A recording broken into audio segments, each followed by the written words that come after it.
إياك نعبد وإياك نستعين اهدنا الصراط المستقيم صراط الذين أنعمت عليهم غير المغضوب.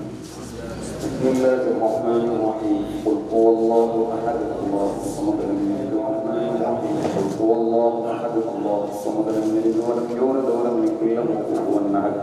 بسم الله الرحمن الرحيم قل هو الله أحد الله الصمد لم يلد ولم يولد ولم يكن له كفوا أحد. بسم الله الرحمن الرحيم قل أعوذ برب الفلق من شر ما خلق ومن شر غاسق إذا وقب ومن شر النفاثات في العقد ومن شر حاسد إذا حسد. بسم الله الرحمن الرحيم قل أعوذ برب الناس.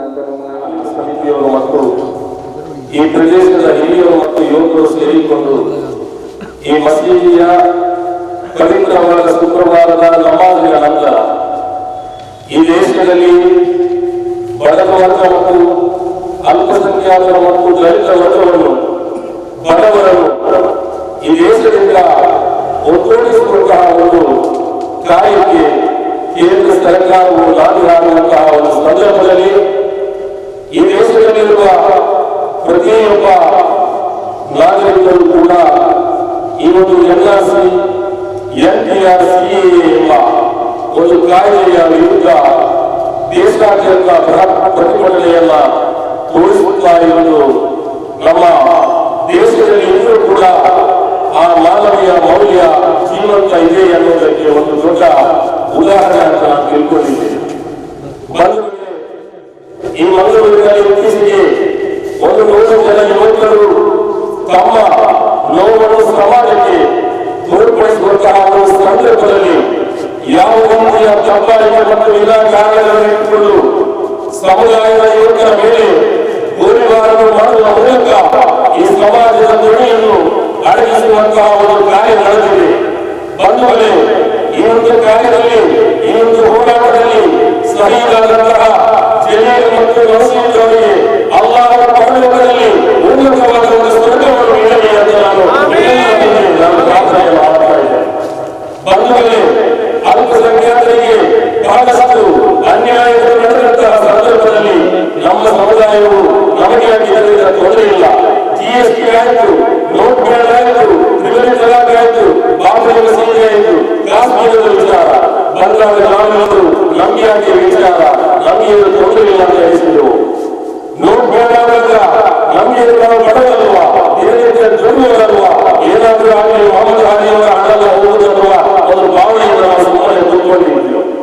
ಆದರೆ ಬಂಧುಗಳೇ, ಇವತ್ತು ಈ ದೇಶದಲ್ಲಿ ಯಾರು ಈ ದೇಶಕ್ಕಾಗಿ ಸ್ವಾತಂತ್ರ್ಯವನ್ನು ಹೋರಾಟದಲ್ಲಿ ಮುಂಚೂಣಿಯಲ್ಲಿ ಇದ್ದಂತಹ ನಮ್ಮ ಮೊಹಮ್ಮದ್ ಅಲಿಯವರಾಗಲಿ, ಸೌಕತ್ ಅಲಿಯವರಾಗಲಿ, ಟಿಪ್ಪು ಸುಲ್ತಾನರ ವಂಶದ ಮೇಲೆ ದಬ್ಬಾಳಿಕೆಯನ್ನು ಮಾಡುವಂತಹ ಒಂದು ಷಡ್ಯಂತ್ರ ಈ ಒಂದು ಸಂಘಟನೆಯಿಂದ ನಡೆತಾ ಇರುವುದನ್ನು ನಾವೆಲ್ಲ ನೋಡಿಕೊಂಡಿದ್ದೇವೆ. ಬಂಧುಗಳೇ, ಇತ್ತೀಚೆಗೆ ಮಂಗಳೂರಿನಲ್ಲಿ ನಡೆದಂತಹ ಬೃಹತ್ ಸಮ್ಮೇಳನ, ಬೃಹತ್ ಪ್ರತಿಭಟನಾ ಸಭೆಯಲ್ಲಿ ಎಷ್ಟೊಂದು ಲಕ್ಷ ಜನರು ಸೇರಿದ್ದಾರಂತ ತಮಗೆಲ್ಲ ತಿಳಿದ ಒಂದು ವಿಚಾರ. ಆದರೆ ಅದನ್ನು ಯಾವ ರೀತಿಯ ಸಂಘೀಯ ಚಲನಗಳು ಕರ್ನಾಟಕ ರಾಜ್ಯದಲ್ಲಿ ಇದೆಯೋ ಅದನ್ನು ಸಾವಿರಕ್ಕೆ ಇಳಿಸುವ ಮೂಲಕ ಮುಸಲ್ಮಾನ ಪಾತ್ರವಲ್ಲ ಯಾರಿಂದ ಈ ಸಮಾಜದಲ್ಲಿ ಅತ್ಯಂತ ಕೀಳು ಮಟ್ಟದ ರೀತಿಯಲ್ಲಿ ಒಂದು ವರ್ತನೆಯನ್ನು ಮಾಡುವಂತಹ ಒಂದು ಸಂದರ್ಭದಲ್ಲಿದ್ದೇವೆ. ಬಂಧುಗಳೇ, ನಿಮ್ಮಲ್ಲಿ ನಾನು ಹೆಚ್ಚು ಮಾತನಾಡಲು ಹೋಗುವುದಿಲ್ಲ. ಈ ಪರಿಸರದಲ್ಲಿ ನಾವೆಲ್ಲರೂ ಐಕ್ಯತೆಯಿಂದ, ಸೌಹಾರ್ದತೆಯಿಂದ, ಸಾಮರಸ್ಯತೆಯಿಂದ ನಾವೆಲ್ಲರೂ ಒಂದು ಅಲ್ಲದೆ ಈ ದೇಶದಲ್ಲಿ ಆ ಸ್ವಾತಂತ್ರ್ಯ ಸಂಗ್ರಾಮದಲ್ಲಿ ಹೋರಾಡುವಂತಹ ಆ ಯಾರು ಮುಸಲ್ಮಾನರಿದ್ದಾರೆ ಅವರ ರಕ್ತದಿಂದ ಬಂದವರು ಈ ಜಗತ್ತಿನಲ್ಲಿ ಈ ನಮ್ಮ ದೇಶದಲ್ಲಿ ನಾವು ಹುಟ್ಟಿ ಇಲ್ಲಿಯ ಮಣ್ಣಾಗುವಂತಹ ಒಂದು ವ್ಯವಸ್ಥೆಯಲ್ಲಿ ಇರುವುದು. ನಮಗೆ ಯಾರ ಕಟ್ಟಲಿಕ್ಕಾಗ ಅಥವಾ ಯಾರ ಹೆದರಿಕೆಗೆ ನಾವು ಬಗ್ಗುವುದಿಲ್ಲ, ಜಗ್ಗುವುದಿಲ್ಲ. ಆದರೂ ಬಂಧುಗಳೇ, ಇದೊಂದು ಸರ್ಕಾರದ ಮೂಲಕ ಸರ್ಕಾರಕ್ಕೆ ಇದೊಂದು ಮಾನವೀಯ ಪ್ರದೇಶದ ಹಿರಿಯರ ಮತ್ತು ಕಿರಿಯರ ಮುಖಾಂತರ ನಾವು ಒಂದು ಎಚ್ಚರಿಕೆಯನ್ನು ಕೊಡ್ತಾ ಇದ್ದೇವೆ. ಯಾರ ಮಂಗಳೂರಿನಲ್ಲಿ ಕೊಲೆ ಮಾಡಿಕೊಂಡು 2 ಯುವಕರ ಮರಣ ಮೂಲಕ ಕಾರಣರಾಗಿದ್ದಾರ ಅಂತಹ ಯಾರು ಪೊಲೀಸರಿದ್ದಾರ ಅಂತವರಿಗೆ ಕಠಿಣ ಶಿಕ್ಷೆಯನ್ನು ಕೊಡುವ ಮೂಲಕ ನಮ್ಮ ಈ ಸಮಾಜಕ್ಕೆ ನ್ಯಾಯವನ್ನು ಕೊಡಬೇಕಾಗುವ ಮಾತನ್ನು ಹೇಳುತ್ತಾ ಅವಕಾಶಕ್ಕಾಗಿ ವಂದಿಸಿ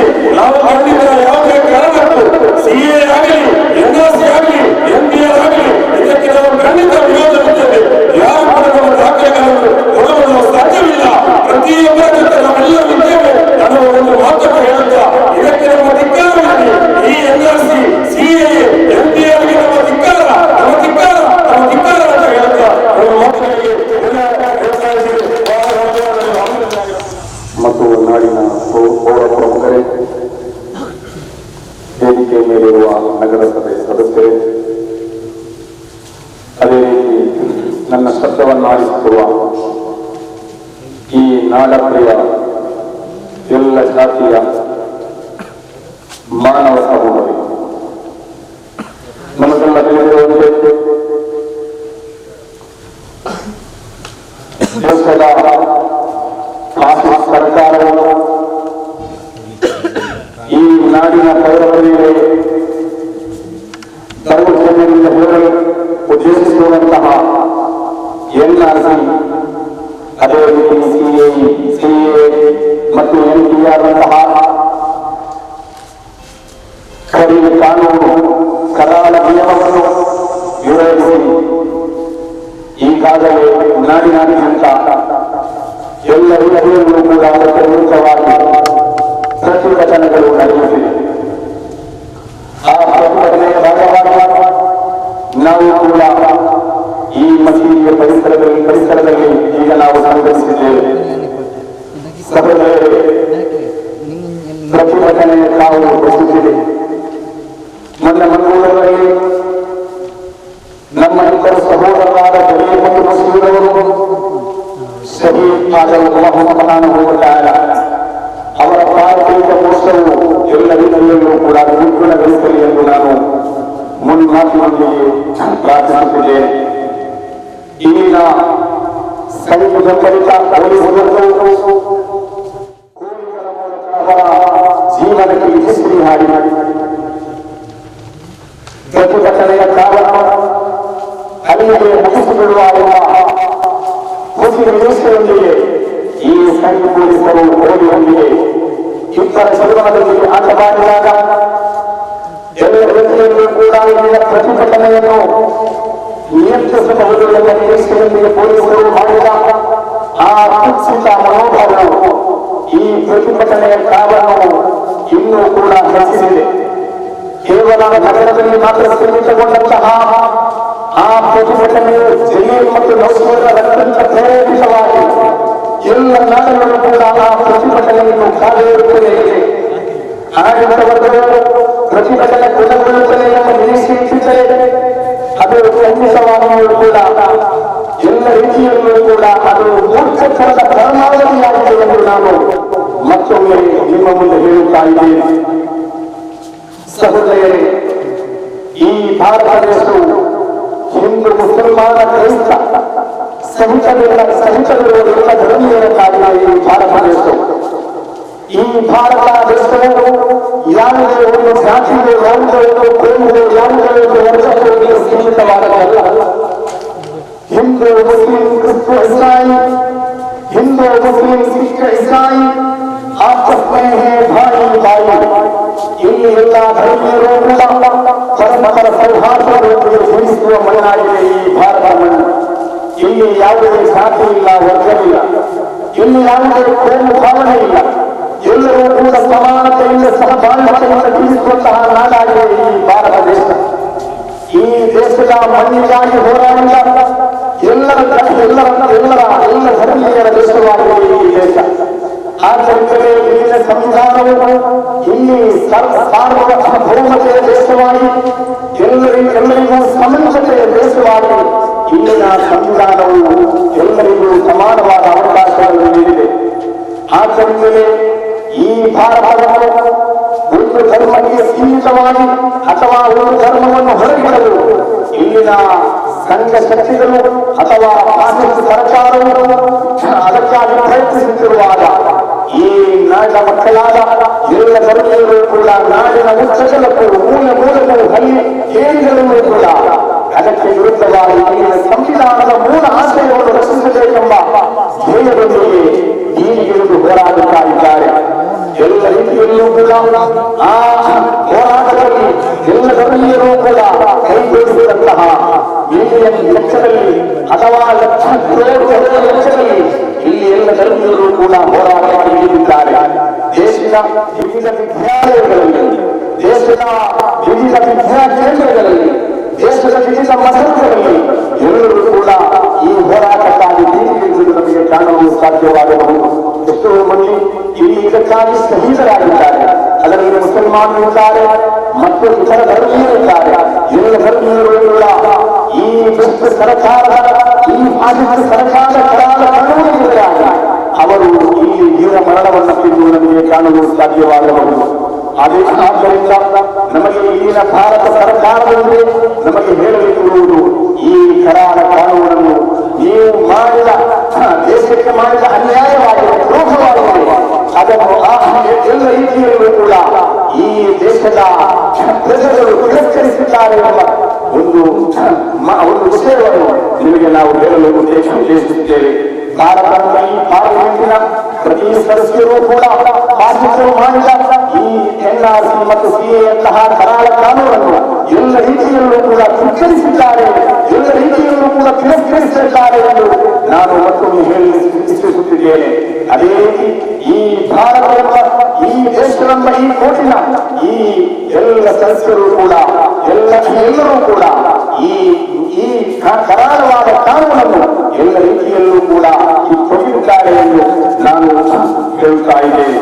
ಆದ್ದರಿಂದ ಸಹೋದರರೇ, ನಾವು ಅಂದಾಜಿಸಬೇಕಾದ ಗ್ರಹಿಸಬೇಕಾದ ಮತ್ತೊಂದು ವಿಶೇಷವಾದ ಕಾರ್ಯ, ಭಾರತ ಈ ದೇಶ ಎಲ್ಲ ರೀತಿಯಲ್ಲೂ ಕೂಡ ಸಮೃದ್ಧವಾದ, ಎಲ್ಲ ರೀತಿಯಲ್ಲೂ ಕೂಡ ಆರ್ಥಿಕ ವ್ಯವಸ್ಥೆಯಲ್ಲೂ ಇತರ ವ್ಯವಸ್ಥೆಯಲ್ಲೂ ಕೂಡ ಎಲ್ಲ ರಾಜ್ಯಗಳಿಗೂ ಎಲ್ಲ ದೇಶಗಳಿಗೂ ಮಾದರಿಯಾಗಬೇಕಾದಂತಹ ಈ ದೇಶ ಈ ಮೋದಿ ಸರ್ಕಾರ ಬಂದ ನಂತರ ಎಲ್ಲ ರೀತಿಯಲ್ಲೂ ಕೂಡ ಪಾತಾಳದ ಕಡೆಗೆ ಮುಖ ಮಾಡಿದೆ.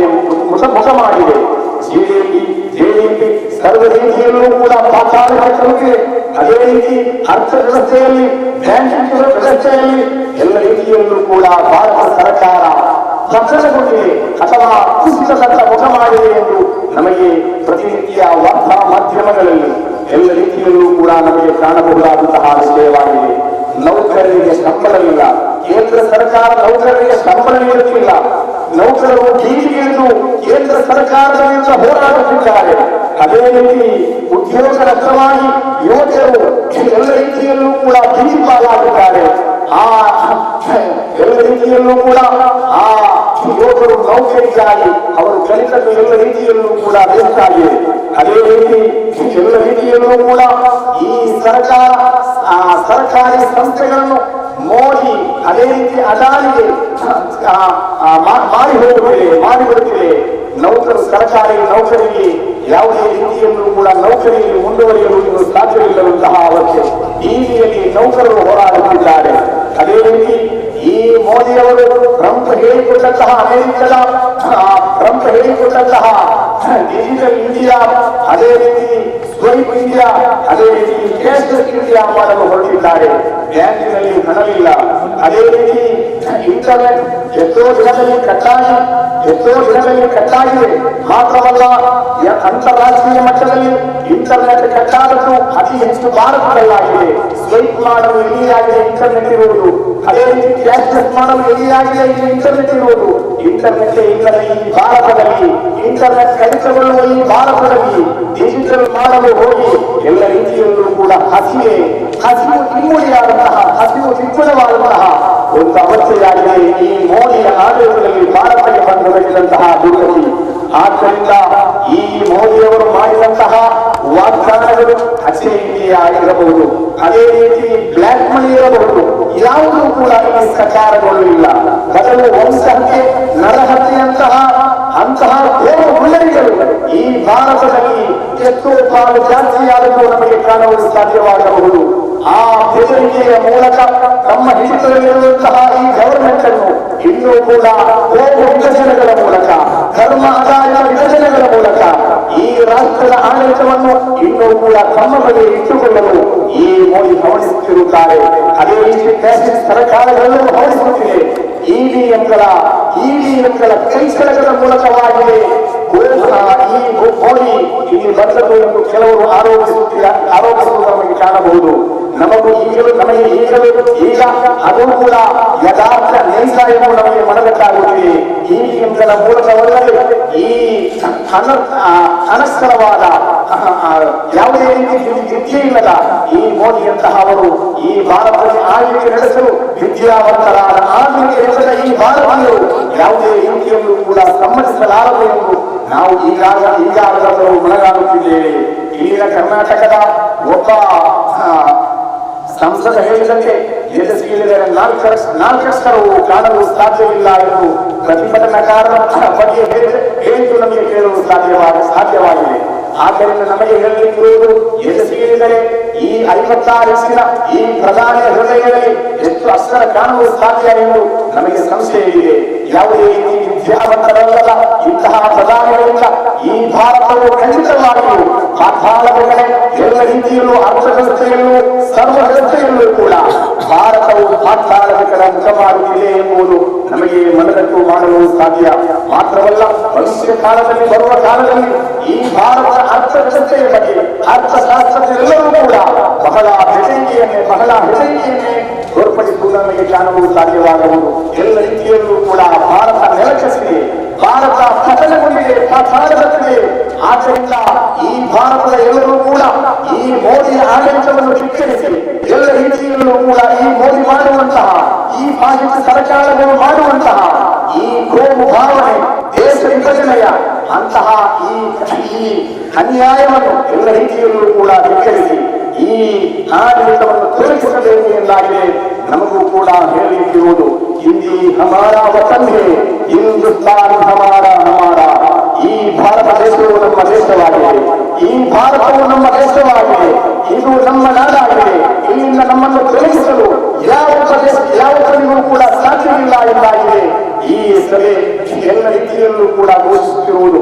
ಆದ್ದರಿಂದ ಆ ಗಾಳಿ ಕೂಗುಗಳ ಮೂಲಕ ದೇಶದ ಉಪ್ಪು ಜಗತ್ತು ಪ್ರತಿಯೊಬ್ಬ ಯುವಕರು, ಪ್ರತಿಯೊಬ್ಬ ಯುವತಿಯರು, ಪುರುಷರು, ಹೆಂಗಸರು, ವೃದ್ಧರು, ವಯೋವೃದ್ಧರು ಕೂಡ ಈ ದೇಶದ ಉಚ್ಚಗಳಕ್ಕೂ ಕೂಡ ಆಸಾದಿ ಕೂಗುಗಳೊಂದಿಗೆ ಈ ಹೋರಾಟವು ಜೊತೆಯ ಸ್ವಾತಂತ್ರ್ಯ ಹೋರಾಟವಾಗಿದೆ ಎಂಬ ಘೋಷಣೆಯೊಂದಿಗೆ ಮುನ್ನುಗ್ಗುತ್ತಲೇ ಇದ್ದಾರೆ. ಯಾವುದೇ ರೀತಿಯಲ್ಲೂ ಕೂಡ ಈ ಪ್ರತಿಭಟನೆಯು ಕೊನೆಗೊಳ್ಳುವುದಿಲ್ಲ. ಎಷ್ಟರ ತನಕ ಈ ಕರಾಳವಾದ ಕಾನೂನನ್ನು ಹಿಂಪಡೆಯುತ್ತೀರೋ ಆ ನಂತರವೇ ಈ ಪ್ರತಿಭಟನೆ ಕೊನೆಗೊಳ್ಳುತ್ತಿದೆ ಎಂದು ಕೇಂದ್ರ ಸರ್ಕಾರದ ಎಲ್ಲ ಆಡಳಿತದೊಂದಿಗೂ ಕೂಡ ರಾಜ್ಯ ಸರ್ಕಾರದ ಎಲ್ಲ ಆಡಳಿತದೊಂದಿಗೂ ಕೂಡ ನಮಗೆ ಹೇಳಲಿಕ್ಕಿರುವ ಮಾತು. ಆದ್ದರಿಂದ ಸುದೀರ್ಘವಾಗಿ ನಾನು ನನ್ನ ಭಾಷಣವನ್ನು ನಾನು ಮುಂದುವರಿಸುವುದಿಲ್ಲ. ಈ ಭಾರತ ದೇಶವು ಎಲ್ಲ ಧರ್ಮೀಯರಿಗೆ ಸೇರಿದ್ದಾಗಿದೆ. ಎಲ್ಲ ಧರ್ಮೀಯರ ಹೋರಾಟದ ಫಲವಾಗಿ ಈ ಭಾರತ ದೇಶವು ಸ್ವಾತಂತ್ರ್ಯಗೊಂಡಿದೆ. ಈ ಭಾರತದಿಂದ ಬ್ರಿಟಿಷರನ್ನು ಅರ್ಧರಾತ್ರಿಯಲ್ಲಿ ಇಲ್ಲಿನ ಮುಸಲ್ಮಾನರು, ಇಲ್ಲಿನ ಎಲ್ಲ ಧರ್ಮೀಯರು ಕೂಡ ಸೇರಿಸಿ ಅರ್ಧರಾತ್ರಿಯ ಸಮಯದಲ್ಲಿ ಉದ್ಯೋಗಿಸಿದ್ದಾರೆ. ಆದ್ದರಿಂದ ಈ ಬ್ರಿಟಿಷರನ್ನು ಓಡಿಸಿದ ಮುಸಲ್ಮಾನರನ್ನು ಅವರ ಬೂಟು ಮೆಕ್ಕಿದ ಸಂಘಿ, ಅದೇ ರೀತಿ ಪಾಕಿಸ್ತಾನ ಸರ್ಕಾರವು ಯಾವ ರೀತಿಯಲ್ಲೂ ಕೂಡ ಉದ್ಯೋಗಿಸಲು ಸಾಧ್ಯವಿಲ್ಲ ಎಂದು ನಾವು ಈಗಾಗಲೇ ಘೋಷಿಸುತ್ತಾ ಇದ್ದೇವೆ. ಅಲ್ಲಾಹ್ ಸುಬ್ಹಾನಹು ವ ತಆಲಾ ನಮ್ಮ ಈ ಪ್ರವರ್ತನೆ ಎಲ್ಲ ರೀತಿಯಲ್ಲೂ ಶರಣಗಳು ಕೂಡ ಅಲ್ಲಾಹ್ ಸುಬ್ಹಾನಹು ವ ತಆಲಾ ಅಭಿವೃದ್ಧಿಗೊಳಿಸಲಿ.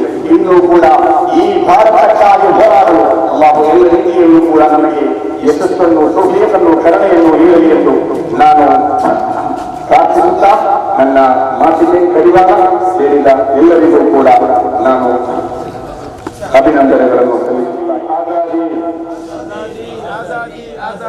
ಸಂವಿಧಾನ ರಚಿಸಿ ದೇಶ ಉಳಿಸಿ,